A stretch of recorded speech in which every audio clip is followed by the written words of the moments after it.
My name is Kevin Reardon, and I teach in the English program here at NTU. I understand you've studied The Great Gatsby for A-levels, and I'll hope to give you a new way to see, or more appropriately to hear, this American novel. The Great Gatsby was not much of a success in its own time, but has enjoyed steady popularity since. The appeal comes, in part, from so-called timeless or universal themes, but I'd argue it's better remembered for its intense specificity as a snapshot of its time and place, 1920s New York City. It both draws on and contributes to the mythology of that pivotal decade after World War I and the Spanish flu, and before the Great Depression. 100 years later, Gatsby almost seems to define the so-called Roaring Twenties or the Jazz Age. Indeed, that latter branding comes from the title of a 1922 book by F. Scott Fitzgerald, Tales of the Jazz Age.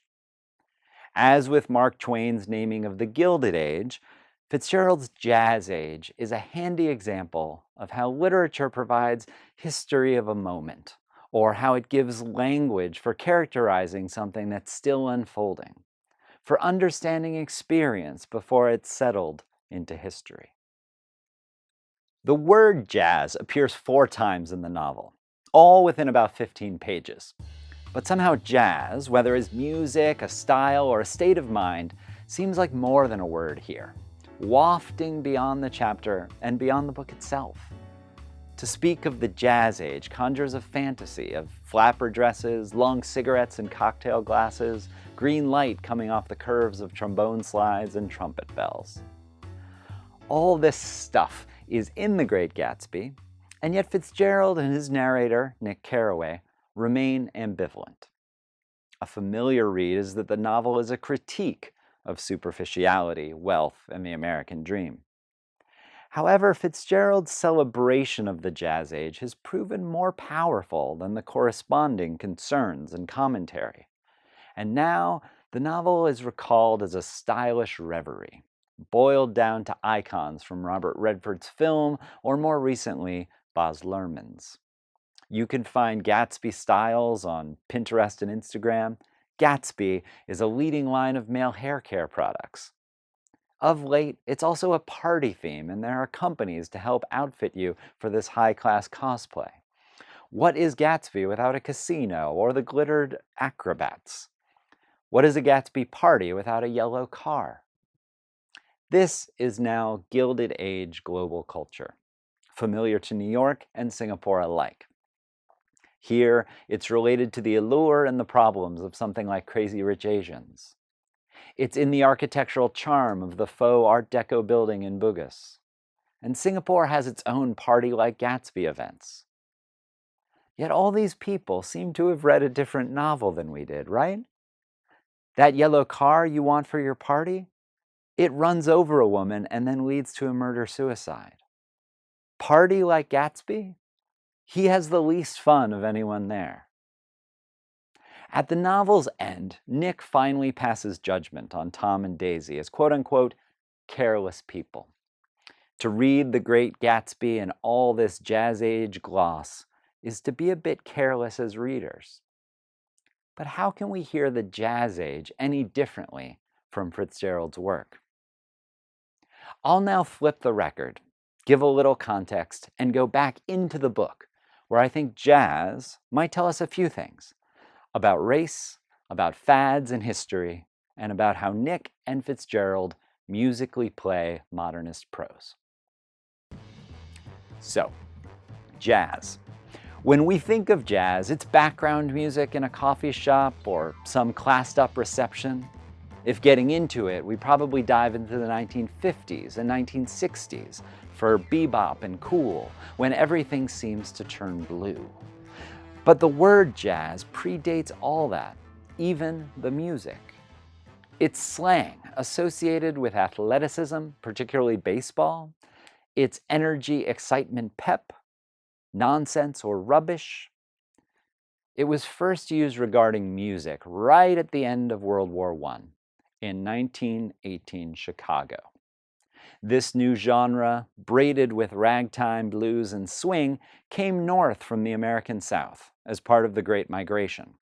It was music on the move, adapted and adapting to new contexts. King Carter's Jazzing Orchestra, for instance, name drops their hometown of Houston, Texas on their bass drum. When Duke Ellington's band played Take the A Train in a film, they performed it inside a moving train. This kind of movement, this is jazz. When the sound reached northern cities like New York and Chicago, it literally burst on the scene. It crossed all sorts of barriers, inside, outside, high class, low class, from the stage to the dance floor, into restaurants, and then back out into the streets. This sensation is what Fitzgerald seizes, expresses, and adapts. Anachronistically, we might talk about it in terms of cultural appropriation. Looking back at that 1922 cover art, we can see the dancers and musicians scattered all over the page. That's jazz choreography. We notice their dress-up finery and also that they're white. That's jazz too. This tune plays in other scenes in the novel. When Tom rails about miscegenation, Jordan murmurs, quote, "We're all white here." When Nick sees, quote unquote, three modish Negroes driving in a limousine, he concludes, anything can happen now. Jazz is an improvisational form. Anything can happen. Fitzgerald gets this. He senses that the jazz in his novel is a belated transcription, as if played by a cover band. In 1925, the jazz age is already waning. The band Gatsby hires plays Vladimir Tostov's Jazz History of the World, which the band leader says attracted so much attention at Carnegie Hall last May. It was popular last May. It didn't come from New Orleans or the dance clubs of Harlem, but from a posh sit-down auditorium in Midtown Manhattan. Furthermore, its invented composer is Russian, and according to the song's title, this jazz is old enough to have a history. It's something to study, not something to dance to. The nature of Mr. Tostov's composition eluded Nick, and he stands awkwardly alone. Gatsby pulls Jordan inside to talk away from all that noise. Earlier in the night, though, as the band sets up and starts playing, Fitzgerald does find some energy, excitement, and pep. The sound seduces Nick, and he pulls the reader out onto the dance floor.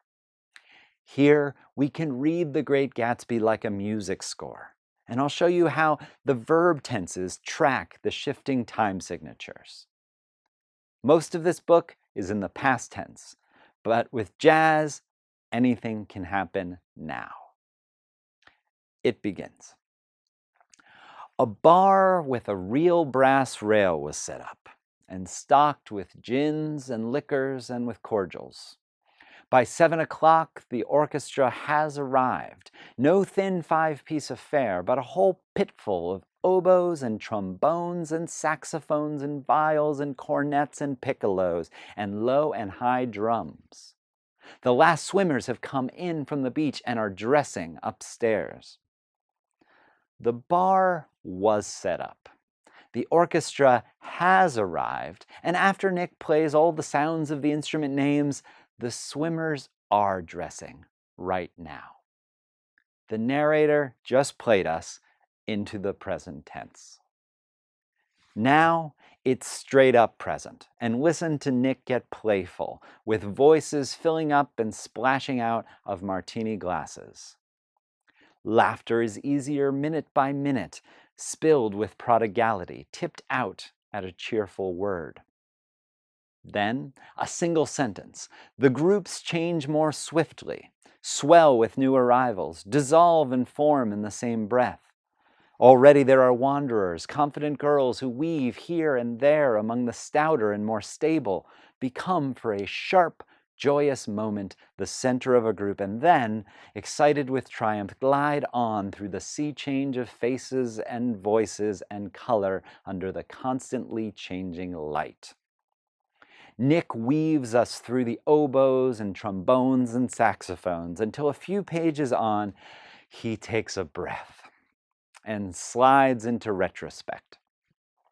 The scene had changed before my eyes into something significant, elemental, and profound. How to put a name on that elemental profundity? A celebrated tenor had sung in Italian, and a notorious contralto had sung in jazz. With the parallel construction, Nick puts jazz where Italian had been. In The Great Gatsby, Fitzgerald does not name the jazz age, but a jazz language in which anything can happen. The Great Gatsby's general mythology is that it is about the possibilities of wealth or love. To me, these readings are limiting, if not quite careless. Through jazz, I think, Fitzgerald models something else. At the end of this party, Nick pauses, reading over what I have written so far. It is the first time he so overtly writes about writing in the novel, reflecting on how the past and present merge when he replays these jazz scenes, reflecting that he gets some things right and some things wrong. Here, he becomes an author in a novel that recognizes that other characters are storytellers too, and that they would play the same bars differently. There's an amazing line near the end where Nick muses that perhaps the taxi driver had made a story about it all his own. This awareness of other idiosyncratic stories is one of the distinctions of American literature of this period. While their European counterparts maintained an old master tradition where the artist does the formal experimentation from the outside, characters like Nick show us the art of life on the inside. He shows us how blurs of memory or fragmented perspective are not artistic techniques, but part of how we all engage with, see, and hear the modern world, the taxi driver and the trombone player included. If Nick's own signature is about playing a little offbeat, about using time as a variable, we can even hear that style when he signs off in the famous last line. He jumps out of the past, Gatsby believed in the green light, and into our shared present. So we beat on. That beat might be something for you, too, to tap your foot to or to play along with. Thanks for listening. I hope my remarks have offered you a new or different perspective on the novel, and I am pleased that this video has allowed us to connect. Technology has transformed our way of life in the last few decades, including how we teach and learn. Here at NTU, we have infused technology and media elements throughout the curriculum to enrich students' learning journeys. We use 2D and 3D animations to illustrate abstract concepts and facilitate engaging learning experiences. We incorporate video and interactive lessons to allow students to access course content at their own convenience, ahead of classes and for revision. We integrate simulations, augmented reality, and virtual reality to let our students explore content in a more immersive environment. For example, 360-degree videos provide students a way to engage with the relevant surroundings and to make better connections through concrete examples and experiential learning. Our classes, conducted with online video conferencing tools, facilitate collaboration between students in the digital classroom, making it easy to share files, to access class materials in one central location, and most importantly, for us to work together. You'll see this in action when you join our program. You'll discover more about how technology enhances the learning experience, and you'll also contribute to these new ways of teaching and learning. For now, I'll close by thanking you again, and by inviting you to click the link below to share your thoughts about my mini lecture on The Great Gatsby.